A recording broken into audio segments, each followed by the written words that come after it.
Welcome back to the deep dive. If the concept of work-life balance sounds less like a goal and more like, I don't know, a cruel joke, Yep. if your inbox is permanently overflowing, and if you just feel like you're sprinting through life trying to keep up, then this deep dive is definitely for you. Absolutely. We took a stack of sources focused on time management, but instead of just reviewing the latest productivity hacks, the morning routines, the batch cooking, all that stuff, we pretty quickly realized something crucial. Which is... All that standard advice is just, well, it's depressingly narrow-minded. It's all about cranking through work tasks. And it totally ignores the much bigger, more profound questions about the outrageous brevity and the shimmering possibilities of our lives. We're talking scientifically about roughly 4,000 weeks. 4,000 weeks, that's it. And that number, that 4,000 weeks, it really gives us the proper context for our mission today. We're trying to move beyond that narrow optimization mindset to, examine our existential relationship with time itself. And we have to start by just accepting that this feeling of time pressure, it's intense and it's utterly universal. There was this study by Dutch academics back in 2013, and it suggested that surveys trying to measure the busyness epidemic might actually be understating the crisis. How so? Well, simply because so many people felt too busy to even participate in the surveys. Wow. Okay, let's unpack this busyness epidemic, because it's not just a burden anymore, is it? It's been completely rebranded, especially in, the last decade. Precisely. With the rise of the gig economy, remote work, social media, we've seen busyness get this makeover as hustle. The hustle culture. Exactly. Relentless work stops being something we, reluctantly endure, and it becomes this exhilarating lifestyle choice, something you're supposed to boast about online. We celebrate the grind. Yeah. But whether you call it busyness or you call it hustle, the underlying problem is exactly the same. It's the pressure to fit an ever-increasing quantity of stuff you want to do into a quantity of daily time that just stubbornly refuses to increase. And this feeling, this lack of time, it bleeds into everything. It's the root source of so many other modern complaints. I mean, think about the daily battle against online distraction, that feeling that our attention spans are just like shriveling. That's ultimately a complaint about failing to use our small, finite supply of time well. You wouldn't feel so bad about wasting a morning on social media if mornings were, inexhaustible. That's a great point. That feeling of lacking control, it's a core issue behind unemployment distress, even the rise of hyper-partisan social media addiction, where these companies are explicitly incentivized to capture and sell the attention that comes from our limited time. And here's where it gets really interesting for me. The paradox of productivity. Yes. Because the standard techniques, they actually work. If you dedicate yourself to them, you will absolutely master inbox zero. You'll schedule every minute. You'll generate more profit. You'll attend more meetings. You'll ferry your kids to more after-school activities. You do get more done. Right. But, and this is the maddening truth, you only feel busier, more anxious, and somehow, I don't know, emptier as a result. This phenomenon was captured decades ago by the American anthropologist Edward T. Hall, and he used this really powerful analogy. The conveyor belt. The conveyor belt. Hall suggested that in the modern world, time feels like this unstoppable conveyor belt, constantly bringing us new tasks just as fast as we manage to dispatch the old ones. Right, so the productivity techniques don't actually empty the belt. No, they just cause the belt to speed up. The faster you clear your tasks, the faster new ones arrive because you've just proven you have the capacity. And the breakdown of this system is that constant, just bone-deep exhaustion we call burnout. We see it everywhere, especially among younger adults who've been in this optimization framework since they were kids. Yeah, the social critic Malcolm Harris described this group as finely honed tools crafted from embryos to be lean, mean production machines. That sounds like a tool, not a person. It leads to this destructive core conflict. The more intensely we struggle to control time, to make it conform to our agenda, the further it just slips from our control. It's wild. We have all this incredible technology, dishwashers, microwaves, instant communication, that should theoretically make life feel expansive and easy. But that's nobody's actual experience, is it? Instead, life feels like this constant, joyless urgency. You're always spent trying to get through your tasks, living mentally in the future, waiting for that magical moment when you finally get around to what really matters. If you attempt to master time, time ends up mastering you. That's it. We have to admit defeat in that battle. So if the fight is futile, we need to understand how we even got here. We need to stop trying to cram an infinite life into 4,000 weeks. To get to a saner, more conscious relationship with time, we need to rewind the clock. Way, way back. So let's rewind roughly 1,000 years to before the mechanisms of measurement were really developed, specifically to, say, the early medieval peasant living in England. Okay, so when we imagine this life, we're thinking rightly of servitude, disease, backbreaking labor. Absolutely. And the necessity of living in very close quarters, often in a single crowded room with the whole family and, frequently the livestock, to protect them from wolves or just the cold. A life of profound hardship defined by scarcity. For sure. And yet, their felt experience of time was fundamentally different from the anxiety we feel today. We are governed by the clock, by precision. They were governed by natural rhythms and vague approximations. Vague approximation. Do you get what I mean? Well, their time reckoning was purely contextual. Right. They used units like a mass while, which was the time required to recite Psalm 50, or the rather delightful pissing while, which, as you can imagine, was highly variable. That's a huge contrast. It means time was a fluid, almost organic thing, tied entirely to the activity being performed. It wasn't some standardized external grid imposed on them. Exactly. This context-based natural rhythm created what some philosophers call a sense of deep time. Deep time. It wasn't clock time, which slices existence into identical, measurable seconds. It was a fluid existence where moments felt expansive. Because they weren't constantly measuring whether time was ticking away, the medieval dweller might have experienced this luminous, awe-inspiring dimension to the world, a heightened awareness not of scarcity, but of the vividness of what was right in front of them. We often dismiss that as mystical, but we actually encounter these little islands of deep time today, don't we? Even in our super-saturated lives. You do. Through those moments when the boundaries separating you from reality get blurry and the clock just fades away. Intense prayer, deep meditation, or just standing dumbfounded in front of a magnificent landscape. The famous anecdote about Carl Jung during his travels really brings this to life. In Kenya, right? Yeah, he was in Kenya in 1925, set out on a hike at dawn, and he was just plunged into this kind of timelessness as he observed these gigantic herds of animals, gazelles, antelope, zebra moving like slow rivers with almost no sound. He wasn't thinking about his next patient or his schedule. No. He called the experience the stillness of the eternal beginning. The feeling that the world was moving on its own time, not his. And we experience this in its smallest, most constant form, in babies. Without a doubt. Until we get them onto those rigid schedules, babies are the ultimate anti-clock time beings. They're driven entirely by task orientation. Hungry, need to sleep, need to be changed. Yeah. Along with the sleep deprivation, that explains the otherworldliness of those first few months with the newborn. You are forcibly dragged from clock time into deep time, whether you like it or not. Their needs dictate everything. So when did this shift happen? The shift away from this fluid, organic experience? It began counterintuitively with abstract thought.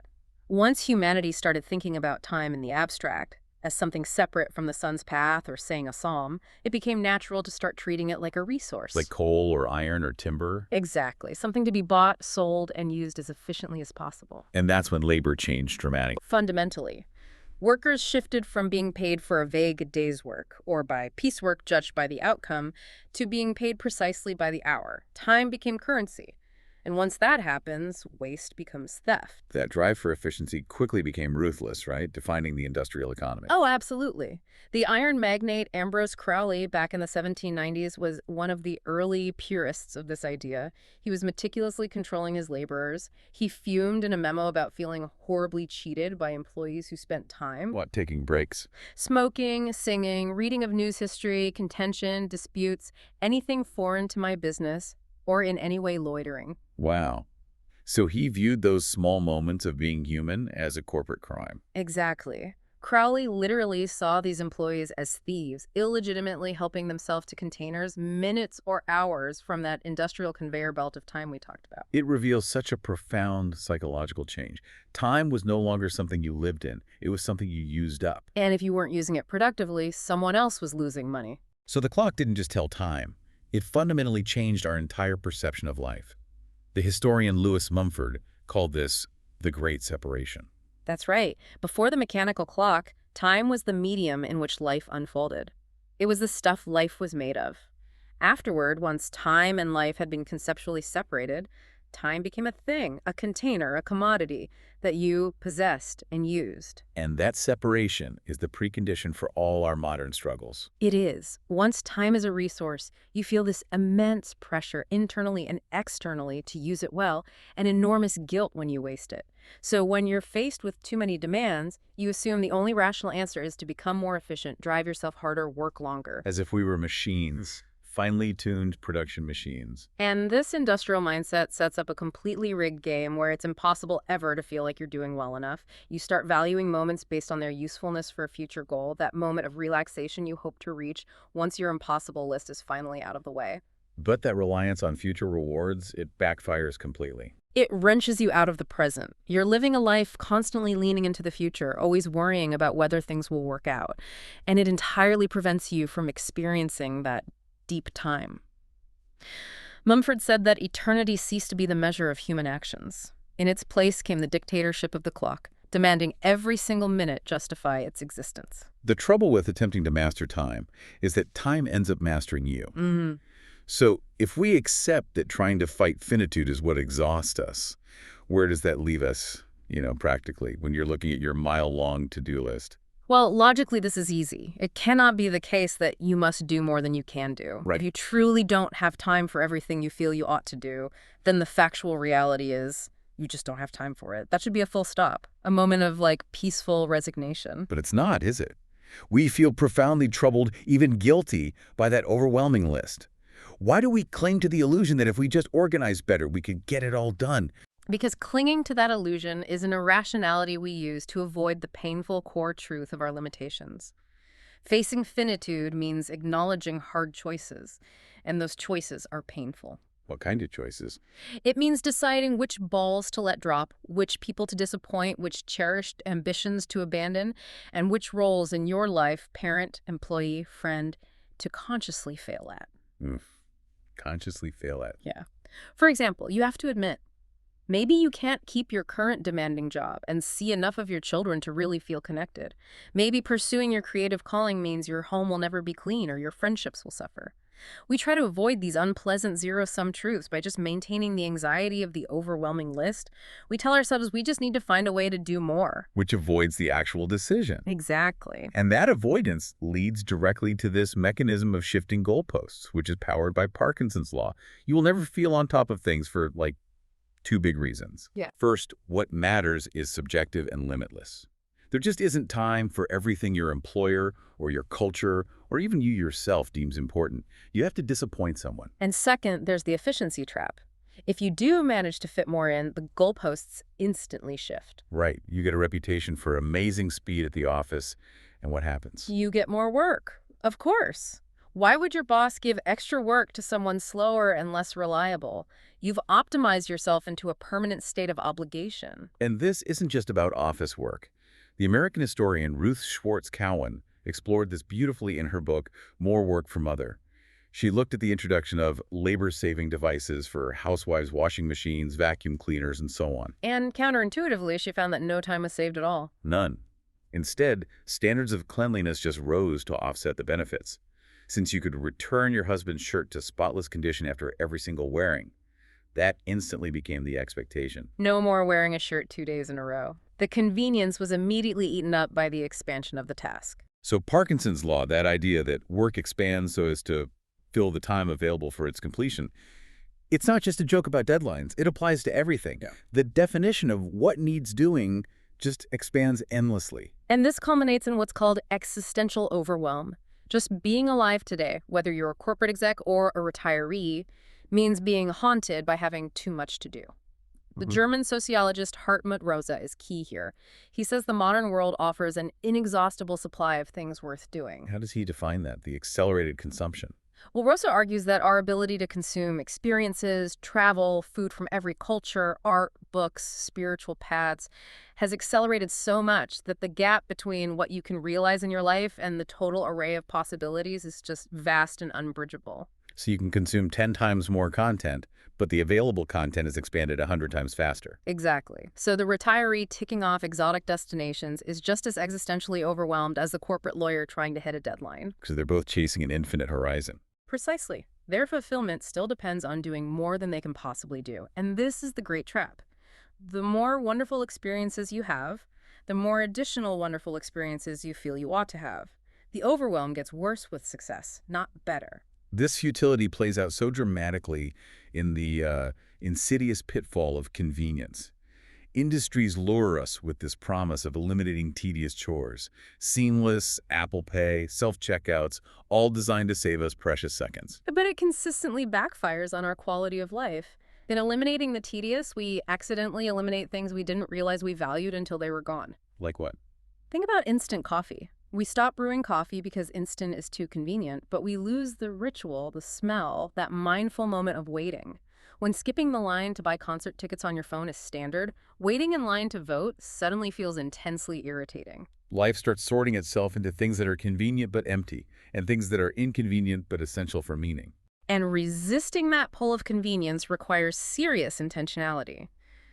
The Bible scholar Sylvia Kiesmott provided a powerful, real-world example of this. She left a university position in Toronto and moved to a farm in the Canadian interior, actively choosing a self-consciously inconvenient life. And her morning routine is it's incredible. It's so instructive. Getting a hot cup of tea takes about an hour. It starts with lighting the wood-burning stove, waiting patiently, sweeping the floor, taking care of the barn chores, running water for the animals, and then finally putting the kettle on. Which is a profound contrast to my life, where a cup of coffee is 90 seconds in a machine. It forces you to ask, what small inconveniences am I running from that might actually be the source of meaning? Kiesmott realized she'd never build a more meaningful life by saving time and squeezing more in. To make time for what really mattered, she needed to deliberately give things up. She had to accept the inefficiency of real life and just embrace the idea that things take the time they take. The necessity of giving things up. That brings us to the core philosophical truth about finitude and choice.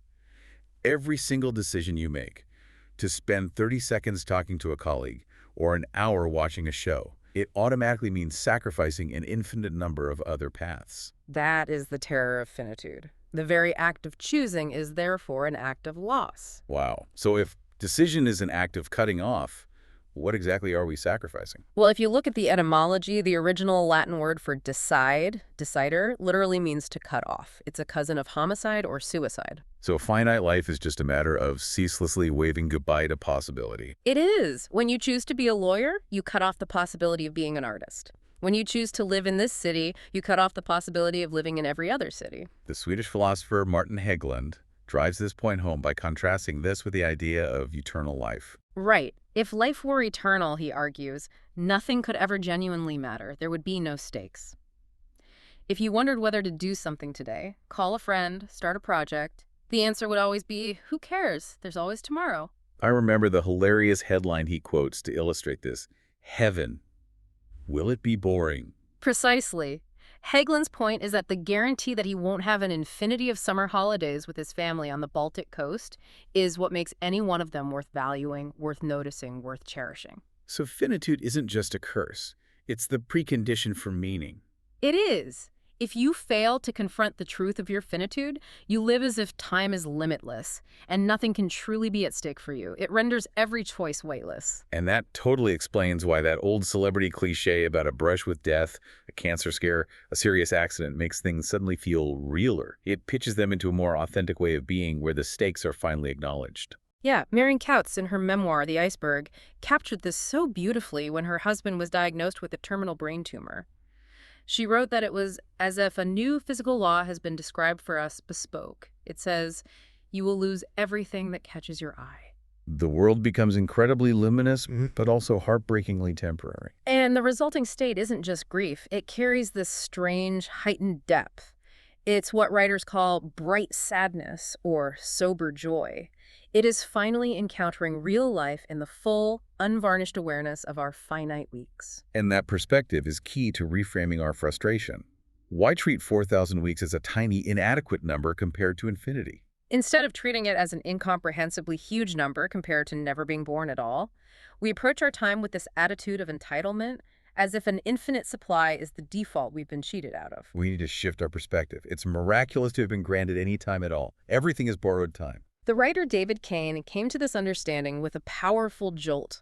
He was on Danforth Avenue in Toronto in 2018, just tying his shoe near a church, 2 weeks before a fatal shooting happened on that exact same street. Then the fact that he wasn't narrowly escaping, he was just there, doing something mundane, that was enough to bring it all into focus. Exactly. The sheer happenstance of his existence. He realized, I happen to be alive and there's no cosmic law entitling me to that status. Being alive is just happenstance, and not one more day of it is guaranteed. And that profound acceptance changes the experience of everyday friction. Traffic, airport lines, babies who won't sleep. A broken dishwasher. They look radically different when you realize you happen to be alive in a position to be annoyed by them in the first place.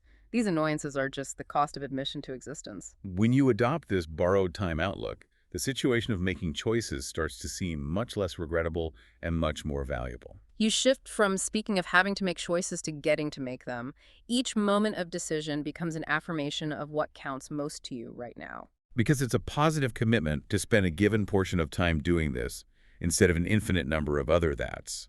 And it's precisely the fact that getting married forecloses the possibility of meeting everyone else on Earth that makes that specific marriage meaningful. And this realization is the joy of missing out, or JOMO.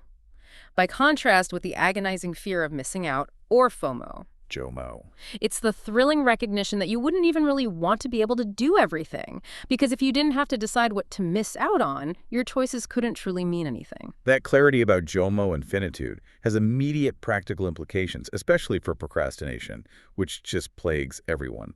So if the core challenge isn't how to get everything done, since that's impossible, but how to decide most wisely what not to do, are you suggesting we need to become better, more strategic procrastinators? Absolutely. The author Greg Kresh sums it up brilliantly. Procrastination is not a moral failing. It is inevitable. You will be procrastinating on almost everything all the time. Because you're only one human. Right. So the point isn't to eradicate it, but to choose wisely what you procrastinate on. He says, the real measure of any time management technique is whether or not it helps you neglect the right things. That's a radical inversion of standard productivity advice. It is, and it requires us to discard that rigged motivational parable about the professor filling a jar with sand, pebbles, and then the big rocks. The teacher rigs his demonstration by bringing only a few big rocks. Exactly. The real problem of time management is that in life, there are too many rocks, and most of them are never making it into the jar.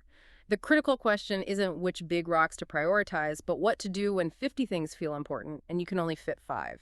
Okay, let's break down the strategy. What are the principles of creative neglect that help us choose what to abandon? We have 3 key principles here. The first is the simplest, but the most frequently ignored. Start doing. If you plan to spend some of your 4,000 weeks doing what matters most, then at some point, you just have to start doing it. Even if you're not perfectly ready. Right. The second principle is to ruthlessly limit your work in progress, or WIP. The most appealing way we resist finitude is by initiating a ton of projects at once. We tell ourselves, I'll write my novel, start a side business, train for a marathon, and renovate the kitchen. And it allows us to feel like we're making progress on all fronts. But it usually results in finishing nothing. Instead, you have to force a confrontation with your finite capacity. Management experts Jim Benson and Tony and Maria Berry suggest a personal Kanban approach. Fix a hard upper limit on the number of things you allow yourself to work on. Say, no more than 3 items. So if a new demand comes in, you are forced to move one of the existing 3 tasks back to the to-do list, consciously neglecting it, or you have to refuse to start the new one. Exactly. You are forced to contemplate all the tasks you'll be neglecting to focus on those 3. But this shocking limit produces this profound sense of undistracted calm, and it actually increases your long-term output because you're finishing, not just starting. And the third principle is maybe the most difficult. Resist the allure of middling priorities. This is often attributed to Warren Buffett, who allegedly told his pilot to list 25 life goals. And he said to focus intensely on the top 5, but the remaining 20, he explained, are the ones you should actively avoid at all costs. Why? Why avoid them? Because they're seductive enough to distract you from the ones that matter most. In a world of too many big rocks, it's not the horrible, tedious tasks that derail us. It's the moderately appealing things, the fairly interesting job, the semi-enjoyable friendship, the mildly important committee meeting on which a finite life can come to grief. They consume energy without offering true fulfillment. And that's a sophisticated form of procrastination. We procrastinate on the most important thing by focusing on the moderately important things. And often, we procrastinate on the real big rock because we fear confronting our limited control over quality or outcomes. This is procrastination as perfectionism. You don't start because you know you can't execute the perfect vision in your head. Precisely. Think about the fable of the architect from Shiraz. He designed the world's most beautiful mosque, breathtakingly original, but then he locked himself away, stared at the plans, and burned them all. Why burn them? Why not build the mosque? Because he was a perfectionist who couldn't bear the reality of imperfection. He knew the builders would fail to reproduce his plans faithfully, that the stone would decay, that marauding armies would eventually reduce it to dust. Stepping into the world of finitude by building it would have meant confronting everything he couldn't control. He preferred the ideal fantasy. And that story is incredibly liberating. If you're procrastinating because you're worried you won't do a good enough job, you can relax. Because judged by the flawless standards of your imagination, you definitely won't do a good enough job.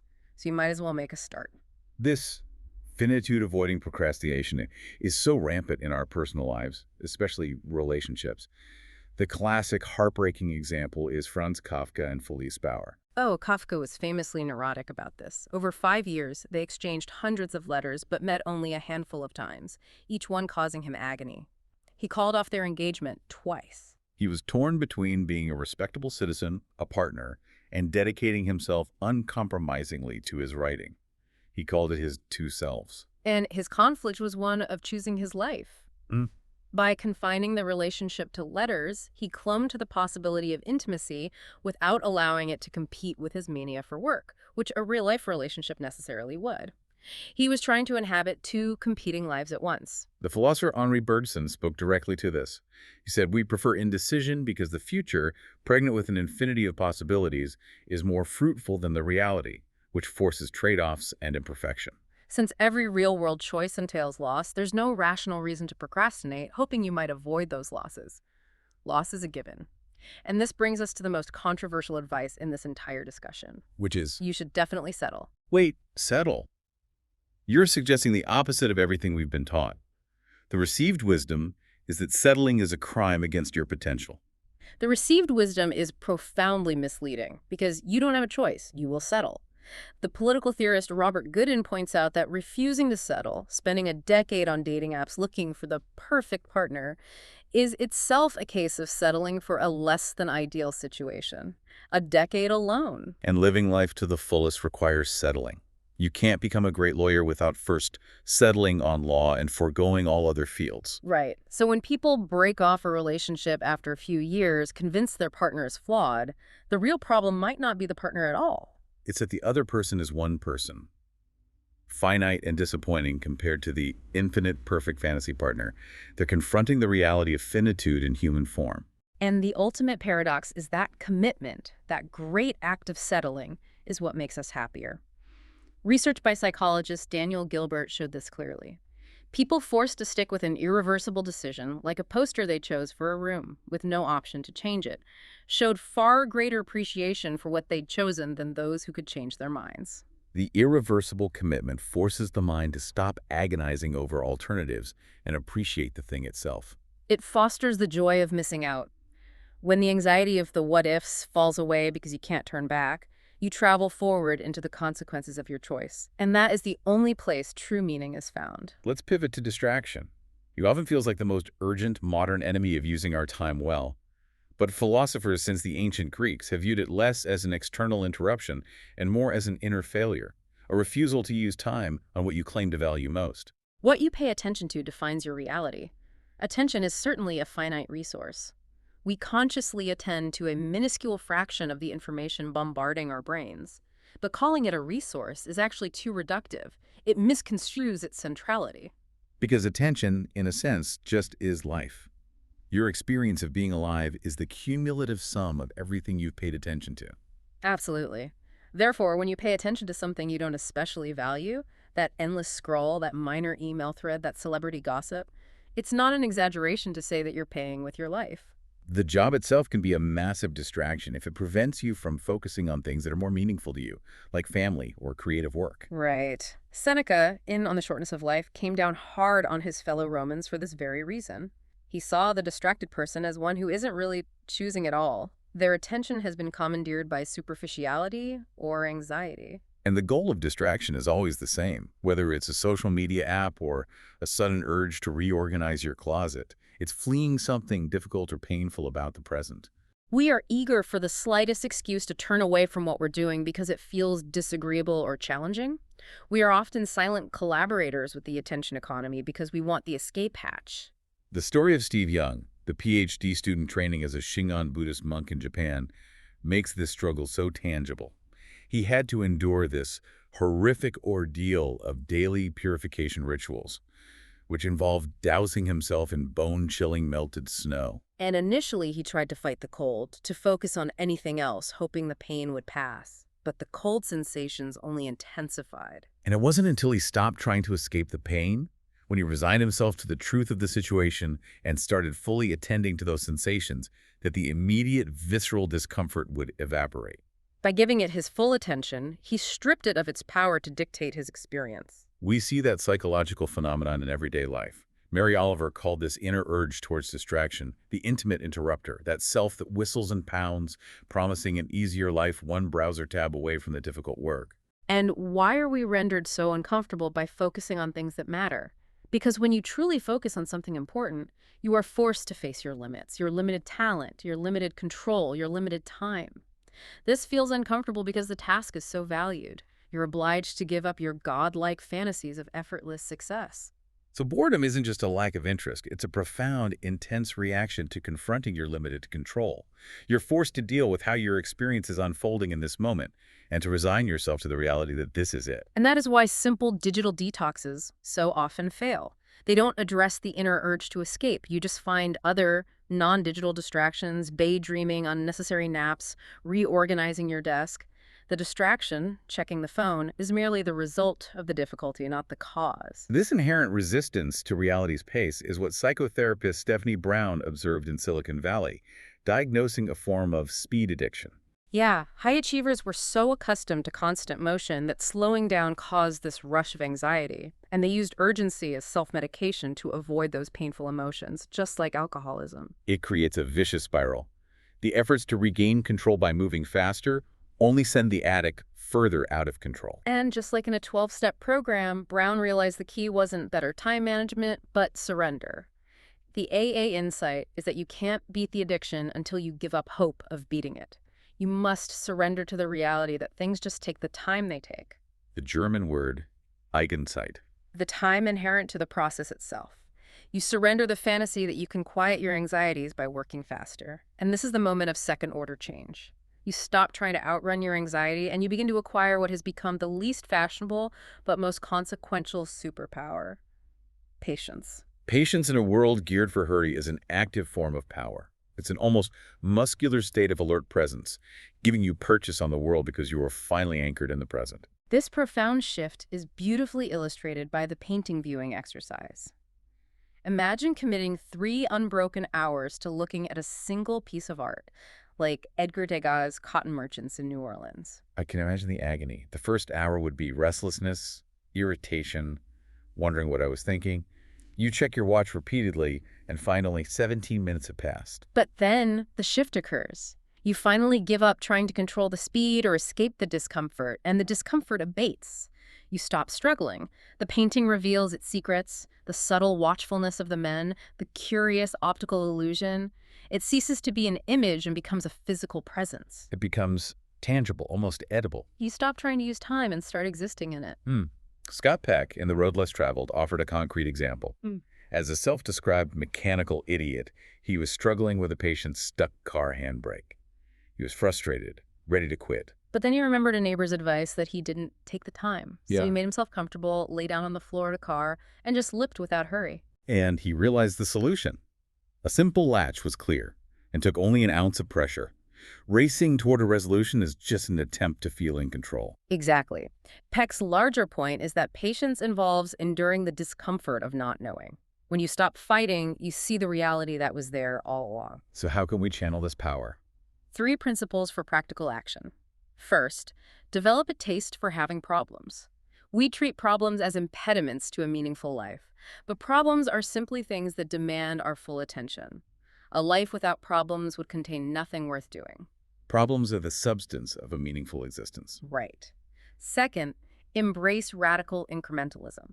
This comes from psychologist Robert Boyce's research on productive academics. They write in brief daily sessions, 10 minutes, never more than 4 hours, and religiously take weekends off. The key here is that you must be willing to stop when your daily time is up, even when you feel you're on a roll. Because that urge to push onward is a form of impatience, a refusal to settle for what reality offers today. Stopping strengthens the muscle of patience for the long haul. And third, originality lies on the far side of unoriginality. This is the photographer Arno Minkinen's Helsinki bus parable. He says every bus leaving the station takes the same route for the first few stops. This is the imitation phase of your career when your work looks derivative. If you jump off the bus every time someone tells you your work is unoriginal, you never reach the destination where the rights diverge and your distinctive work begins. You must stay on the fucking bus. Patient persistence through that uncomfortable derivative phase is essential. We've focused a lot on individual time, but time isn't just a personal resource, is it? It's a network good.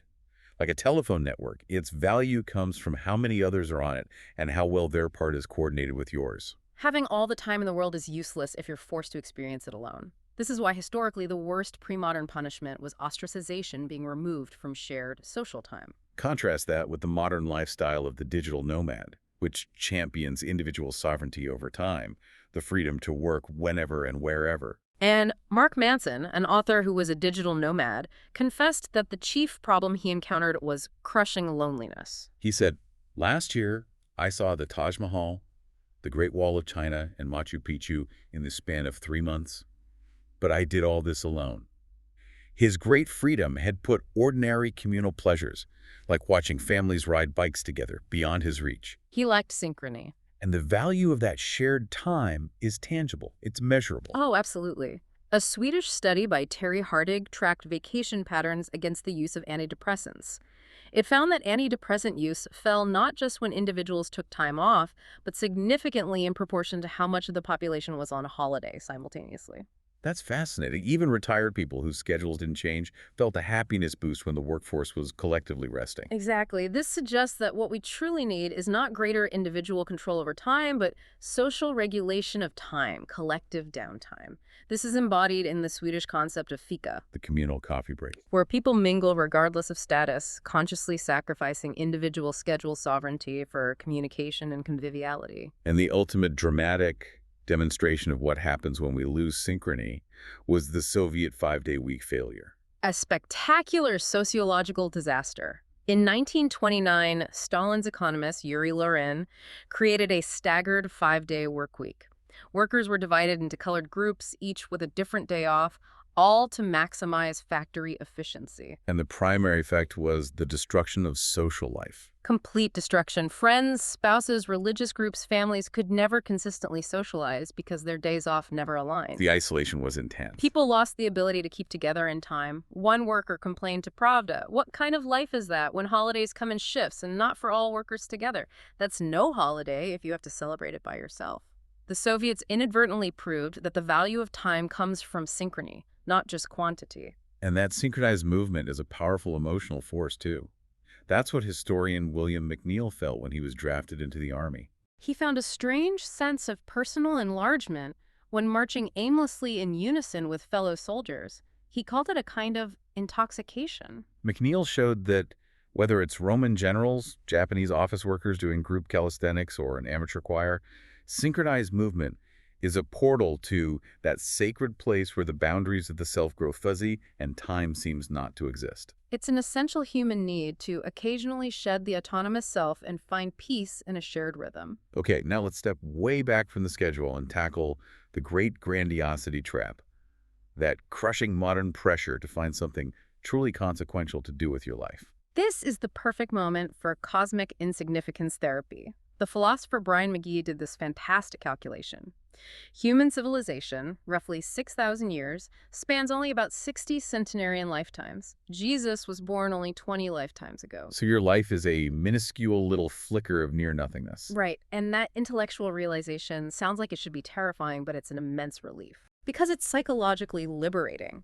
All the anxieties that clutter the average modern life, obsessing over money, status, what people think of your career, even worrying you aren't solving the world's biggest problems, they shrink to irrelevance under the sheer weight of cosmic time. The belief that your 4,000 weeks must involve deeply impressive accomplishments sets this impossible, crushing standard. Yeah, the philosopher Ido Landau uses a simple analogy. You don't disapprove of a chair because it can't boil water. It fulfills its purpose as a chair. You won't be Michelangelo or Mozart or Einstein, and that's fine. Your life doesn't need to meet some abstract standard of remarkableness. The liberation comes from refusing to hold your 4,000 weeks to that abstract, godlike standard. It allows you to drop down from those frantic fantasies into the concrete, finite experience of life as it really is. And this liberation allows for a radical shift in motivation.